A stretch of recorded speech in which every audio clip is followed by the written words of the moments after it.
તો સમગ્ર મામલે વધુ વિગતો સામે આવી રહી છે કે જ્યાં ભાજપ તરફથી પ્રચારની શરૂઆત કરવામાં આવી છે। પ્રચંડ પ્રચારની શરૂઆત ભાજપ તરફથી કરવામાં આવેલી છે।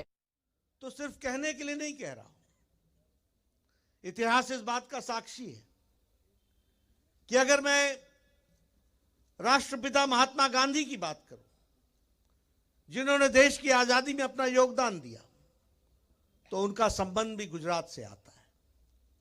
अगर मैं सरदार वल्लभ भाई पटेल की बात करूं, जिन्होंने इस देश को जोड़ करके एक सूत्र में पिरोया और ये भारत देश खड़ा किया, तो वह भी इसी पवित्र भूमि से संबंध रखते हैं। और जब मैं बात करूं कि राजनीति की संस्कृति को बदलकर देश सेवा से ओतप्रोत और नए भारत के निर्माण की तरफ चलते हैं, तो हमारे सामने हमारे यशस्वी प्रधानमंत्री नरेंद्र मोदी जी, वह भी इसी धरती के हैं। इसलिए ऐसी धरती जो परिवर्तन की गंगोत्री रही हो, जो देश में राजनीति को एक नया आयाम देने वाली गंगोत्री रही हो, ऐसी धरती पर मुझे आने का मौका मिले और जब हमारे यशस्वी प्रधानमंत्री मोदी जी हमारी भारतीय जनता पार्टी के शीर्षस्थ नेता हों, तो मुझे यह सौभाग्य मिलता है कि हम यहां गुजरात में उस पवित्र धरती पर आए हैं जिसने देश को एक नई दिशा और दशा को सुधारने में काम किया है। इसलिए मित्रों,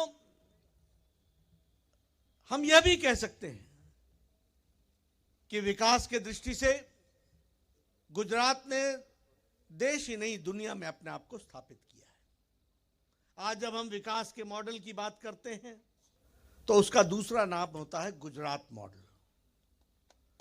और गुजरात मॉडल का मतलब होता है विकास, विकास और विकास। और विकास किसका?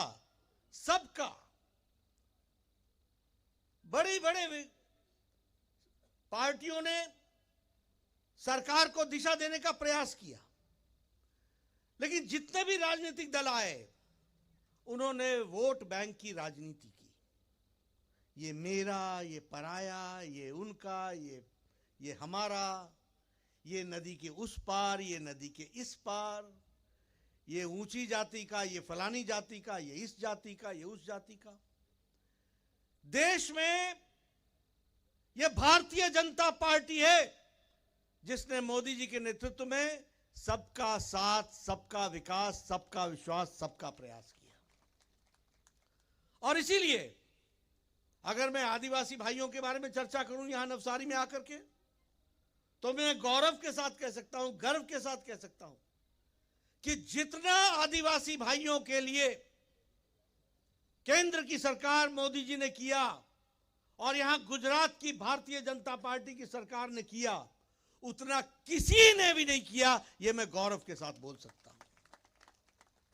और उनको सम्मान देना, उनको दिशा, उनका स्थान देना, कभी किसी की सोच क्यों नहीं आई कि भारत का राष्ट्रपति भी आदिवासी हो सकती है?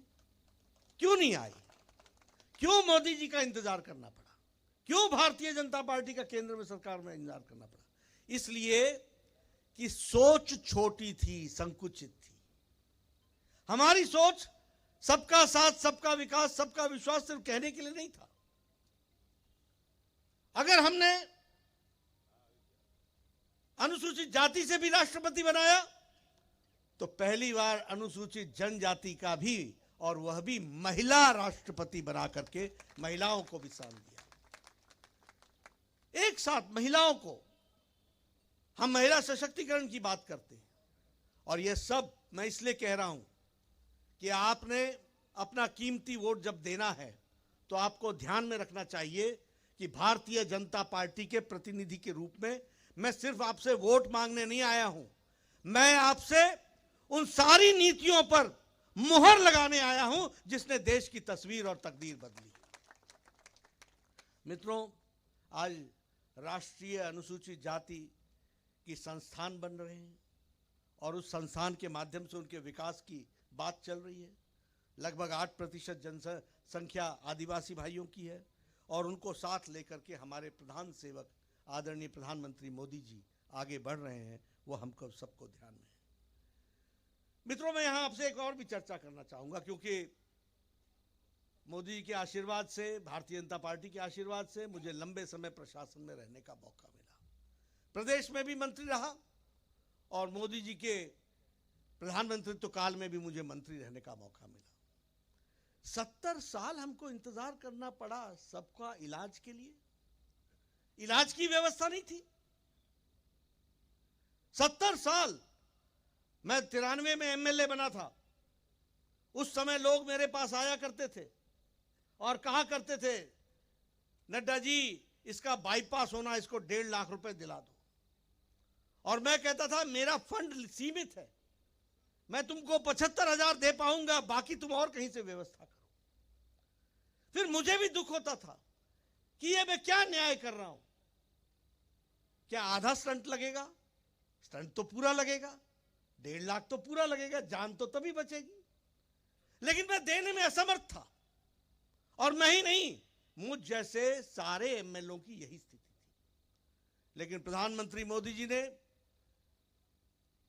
जब मैं मंत्री बना तो उन्होंने कहा कि बड़ा सोचो, और बड़ा यह सोचा गया कि 10 करोड़ 74 लाख परिवार,